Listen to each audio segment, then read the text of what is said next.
Assalamualaikum warahmatullahi wabarakatuh. Oke, kali ini kita akan mempelajari mengenai materi pencatatan keuangan sederhana. Sebelum itu, kita harus mengetahui dulu apa sih keuangan itu.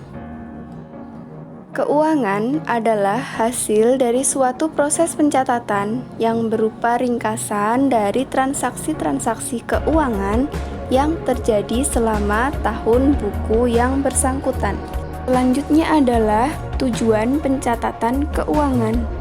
Tujuan pencatatan keuangan yang pertama adalah untuk mengetahui kondisi keuangan bisnis yang dijalankan. Berapa sih uang yang dimiliki oleh bisnis kita saat ini? Yang kedua adalah untuk mencegah terjadinya kebangkrutan. Dengan mengetahui kondisi keuangan, maka kita bisa lakukan pencegahan sedini mungkin. Kita juga dapat mengetahui posisi uang kasnya masih aman atau tidak. Jika tidak, maka kita bisa mengantisipasi dengan contohnya, tidak membeli stok jualan terlebih dahulu.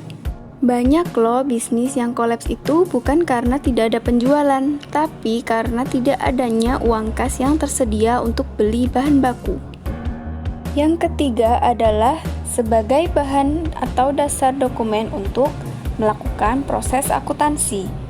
Jika nanti suatu saat sudah memiliki sumber daya berupa uang dan personal, maksudnya sudah mampu meng-hire orang profesional untuk melakukan pembukuan akuntansi, maka dokumen yang dibutuhkan sudah tersedia, sehingga tinggal memindahkan ke pembukuan yang benar, sesuai dengan kaidah akuntansi, juga untuk kepentingan perhitungan pajak-pajak yang harus dibayarkan. Yang selanjutnya adalah sebagai dokumen pendukung untuk mengajukan dana kredit. Jika nanti membutuhkan dana, maka perusahaan dapat mengajukan kredit didukung oleh dokumen keuangan yang sudah siap. Kemudian, kita akan membahas mengenai bukti transaksi.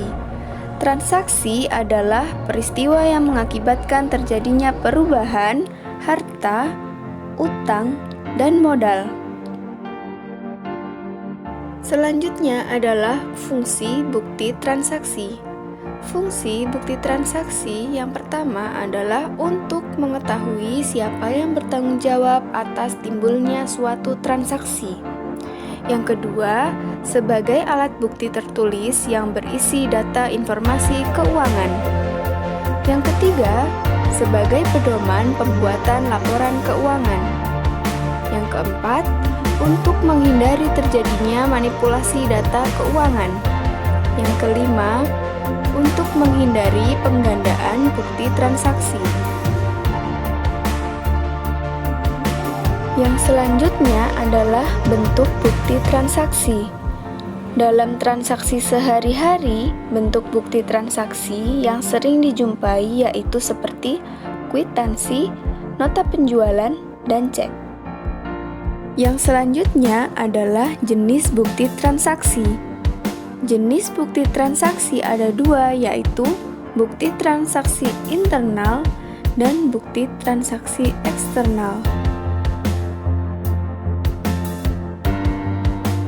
Bukti transaksi internal merupakan bukti pencatatan kegiatan transaksi yang terjadi di dalam perusahaan. Bukti transaksi internal dibagi menjadi tiga, yaitu bukti kas masuk, bukti kas keluar, dan memo.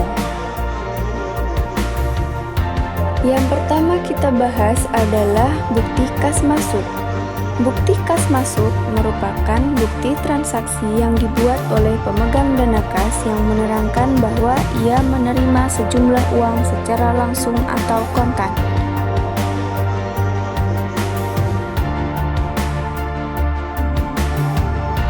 Nah, berikut ini kalian bisa lihat, ini merupakan contoh dari bukti kas masuk. Yang selanjutnya adalah bukti kas keluar. Bukti kas keluar merupakan bukti transaksi yang dibuat oleh pemegang kas yang menerangkan bahwa telah dikeluarkan sejumlah uang tertentu untuk keperluan pembayaran.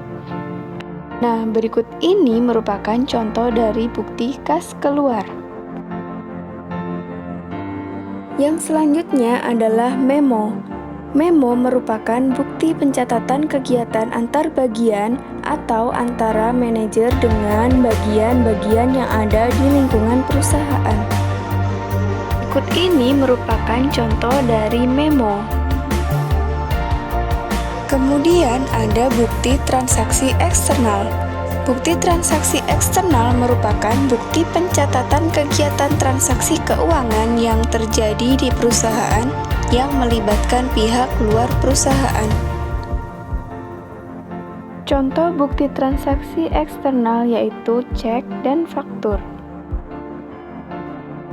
Cek adalah bukti transaksi yang berbentuk surat perintah yang tidak bersyarat kepada suatu bank untuk membayar sejumlah uang dari nasabah.